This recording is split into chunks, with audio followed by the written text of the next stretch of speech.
La Sphère Junior, animée par Pierre-Olivier Normand et Gabriel Saint-Pierre.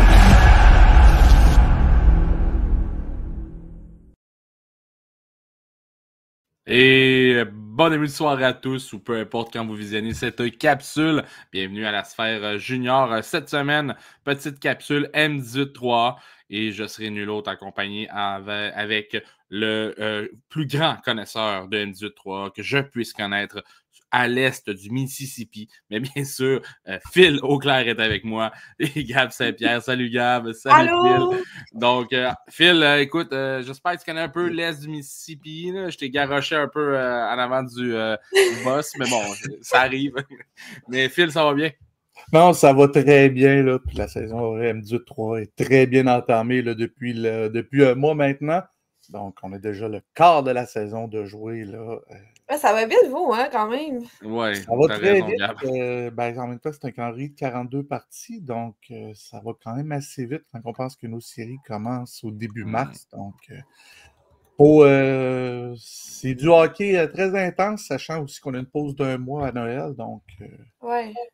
Pas le temps de niaiser, comme on dit en bon québécois. Hein? Les choses se passent. Pas le temps de niaiser exactement. Donc, premier mois de la saison, là, qui a commencé déjà, la Ligue a nommé ses joueurs offensifs, défensifs et les joueurs de moins de 16 ans pour le mois de septembre. Là. Donc, joueurs offensifs, c'est le produit du séminaire Saint-François et aussi le repêché par les Cataractes de Shawinigan, Louis-Émile Dumais, qui a récolté le titre de joueur offensif. Le titre de joueur défensif, c'est le défenseur du Collège Notre-Dame des Albatros, William Dubé, et le joueur moins de 16 ans, aussi un produit du Collège Notre-Dame, Chase Cleary. Donc, les trois joueurs qui ont connu d'excellents mois de septembre là, pour entamer cette 50e saison du Circuit Lévesque. Écoute, déjà, en un mois, on peut voir des joueurs qui se démarquent du lot. Tu parles de Louis-Émile Dumais, quand même 20 points en 10 matchs. Lui et son coéquipier, Édouard Borne, là, écoute, ça semble être dans une classe à part à travers la Ligue. Ils ont Léo Gabriel Gosselin comme aussi compagnon. Ces trois-là, est-ce que c'est la bougie d'allumage du séminaire Saint-François cette saison? Ben, le séminaire Saint-François, là, on savait qu'ils allaient avoir une très bonne formation cette année. Là. 10 victoires, aucune défaite depuis le début de la saison. Record d'équipe pour un début de calendrier pour la concession du Blizzard qui fête ses 50 ans cette année. Déjà 65 buts en 10 parties. Donc, le talent offensif déborde dans cette équipe, mais c'est bien réparti là, sur les 4 trios. Là, 15 des 18 joueurs ont déjà marqué un but. Les 18 joueurs ont obtenu des points là, depuis le début de la saison. Donc, c'est très bien réparti. Comme tu as mentionné, Louis-Émile Dumais, premier au classement avec 20 points. L'année dernière, il avait récolté 21 points en 42 parties. Donc, il va surpasser là, aisément son total là, de la saison précédente. Je peux vous confirmer là, que pour l'avoir vu jouer avec les Cataractes de Shawinigan pendant le dernier camp d'entraînement, son assurance s'est grandement améliorée. Et sur la patinoire, là, sa vision de jeu là, est tout simplement sensationnelle. Est-ce qu'il aurait pu percer l'alignement des Cataractes s'il n'était pas autant à maturité? Les Cataractes visent les hauts sommets cette année. Avoir un joueur de 16 ans quand tu vises haut, c'est peut-être pas la bonne façon. Est-ce qu'il pourrait être une valeur marchande pour une période de transactions? Peut-être. On sait que de plus en plus, là, les recruteurs étaient présents en fin de semaine, là, la fin de semaine dernière pour les 2 duels face aux Intrépides de Gatineau.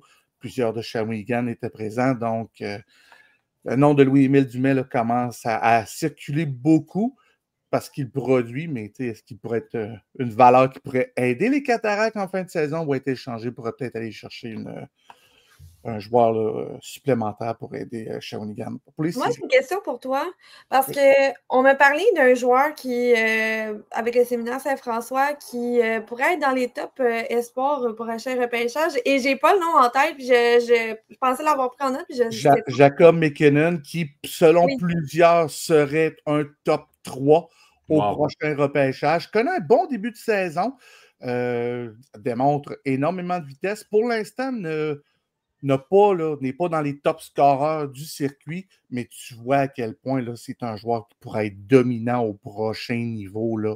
Très bonne vitesse, très bon gabarit. C'est le frère de Noah McKinnon. Le défenseur. Le défenseur là, des Cataractes de Shawinigan, justement. Et il y a un autre frère, Luca, qui lui joue pour le M17-3 aussi dans la structure Blizzard. Donc, la famille McKinnon est très productive en termes de hockey. Puis c'est tous une bonne ADN de joueur de hockey, Phil. Très bonne ADN, un peu comme l'Italien qu'on voit présentement, là, qui avec Cap-Breton. Ils connaissent un bon début de saison, les deux. Donc, on a la chance avec le Blizzard d'avoir des liens familiaux très intenses. Là. Et maintenant qu'on a parlé des joueurs un peu plus offensifs, tu nous parlais des joueurs défensifs, mais chez les gardiens de but, comment ça se passe là, en début de saison? Est-ce que c'est encore le séminaire Saint-François avec ces gardiens de but qui dominent ou comment ça se passe? Bon, c'est sûr, quand tu n'as aucune défaite, tu t'attends à avoir de très bonnes statistiques. Thomas Bédard en 7 parties, 7 victoires, une moyenne de 2,02. Il y a Olivier Pépin, le gardien de but des Grenadiers de Châteauguay, qui connaît un très bon début de saison, 5 victoires en 5 départs, 2,93. Je tiens à mentionner Joseph Poupard, le gardien de but de 16 ans là, du Riverain Collège Charlemagne. Il y a déjà 2 blanchissages en 6 parties. Et Zachary Lénès, gardien de but là, des Chevaliers de Lévis, 949 pourcentage d'arrêt en 5 parties pour une moyenne de 1,61. Donc, il y a déjà des gardiens de but là, qui sortent du lot en ce début de saison 2025-2026. Et pour ceux qui écouteraient, qui sont fans du Drakkar, le jeune Joseph Poupard appartient d'ailleurs au Drakkar de Bécamo. Donc, fun fact à savoir. Il y a quand même des bons jeunes gardiens qui ont été retournés dans le circuit M18-3. On s'en était parlé lors de la dernière capsule, Phil. C'est une ligue qui est un peu plus vieillie cette année, donc ça paraît sur les joueurs présents là, dans les équipes. Non, exactement. Puis ça paraît aussi sur la patinoire. Là. On voit la maturité de certains joueurs. Il y a beaucoup de plus de 17 ans qu'on voit cette année. Donc, on voit la qualité du jeu a augmenté. Ça l'aide en même temps, les 15 ans, à être encore meilleur sur la patinoire. Là. Quand tu joues avec des joueurs plus vieux, plus matures, ben, et c'est une ligue de développement surtout. Là, donc, ça lui permet là, de graduer encore plus aisément dans leur cheminement de hockeyeur. Excellent. Et maintenant, chez les jeunes joueurs de 16 ans qui sont débarqués dans le dernier mois, est-ce que tu aurais quelques noms à nous nommer, Phil? Oui, des joueurs de 15 ans, de corriger, qui vont être disponibles au prochain repêchage, Pierre-Olivier. 3 joueurs, là, j'ai sorti 3 joueurs qui connaissent un excellent début de saison. Là. Julien Bergeron, l'attaquant là, des Grenadiers de Châteauguay, là, déjà 13 points depuis le début de la saison. Domenico Borsolino, l'attaquant des Lions du Lac-Saint-Louis, a 12 points depuis le début de la saison. Et Chase Clary, bien sûr, comme j'ai mentionné plus tôt, le joueur moins de 16 ans, a déjà 12 points là, en 10 parties depuis le début de la saison. Donc, on voit déjà là, la crème des 15 ans là, être dans le top 15, top 20 des meilleurs marqueurs de la Ligue. Là. Donc, même si la Ligue s'est vieillie, ces joueurs de 15 ans là, ressortent quand même du lot et commencent à faire saliver certains recruteurs en vue du prochain repêchage. À surveiller, à surveiller. Et en terminant, Philippe, écoute, ça s'en vient très vite, mais à travers la Ligue, il y a des équipes qui dominent. Tu parlais du séminaire Saint-François, mais il y a des tournois aussi qui s'en viennent. Et je sais qu'on n'avait pas préparé ça dans cette chronique, mais il y a des choses, il y a des comment dire, challenge, si je peux appeler ça comme ça, si je ne me trompe pas. Oui, merci, Gab. Est-ce que, selon toi, outre le séminaire Saint-François, on pourrait avoir d'autres belles surprises, justement, prochainement dans le circuit Lévesque?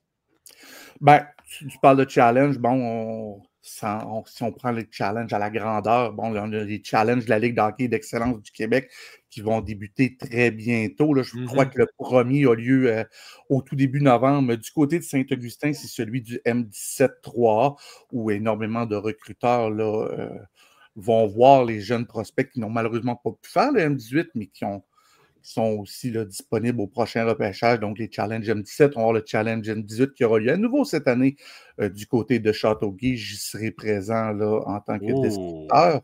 Donc, des surprises, il y en a toujours à chaque année. Bon, si on oublie le séminaire Saint-François, une demi-surprise cette saison, c'est les Chevaliers de Lévis. Encore eux? Encore eux, oui. On s'attendait à avoir une saison...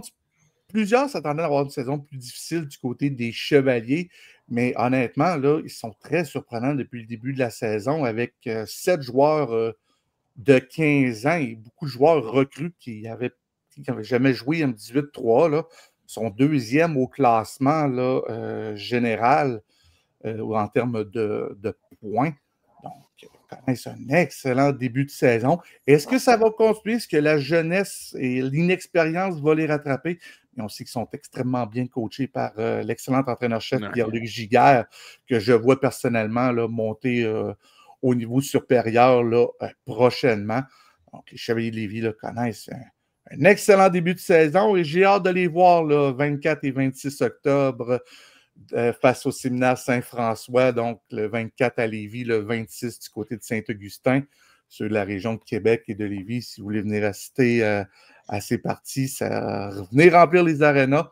Les arénas sont de plus en plus pleins au niveau M18-3. Oui, c'est bien cette saison-là. C'est la 50e saison, donc les différentes équipes retirent les joueurs. Bon, on a eu le séminaire Saint-François a retiré Patrice Bergeron.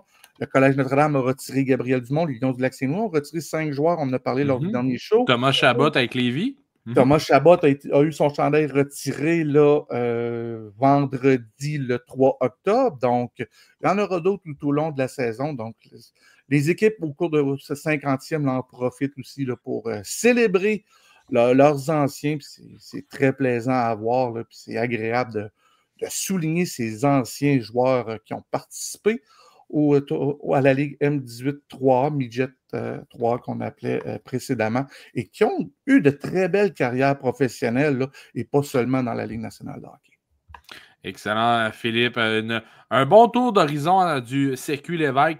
Merci d'être nos yeux et notre radar de cette belle, de ce beau circuit-là. Et bien sûr, on peut te lire sur alacoupe.ca.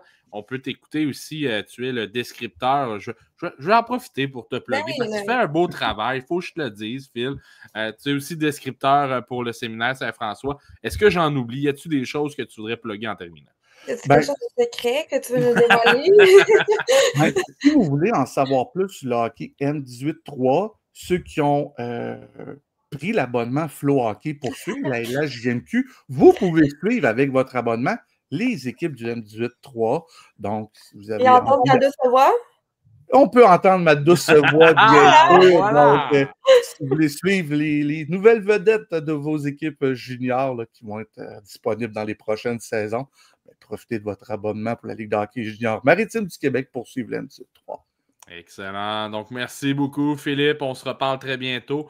Écoutez, en terminant, je vous invite à aller suivre la page de alacoupe.ca pour suivre, écouter et lire Philippe. Mais sinon, suivez-le aussi. Il vient de le dire, Flow Hockey, pour pouvoir écouter les parties du séminaire Saint-François.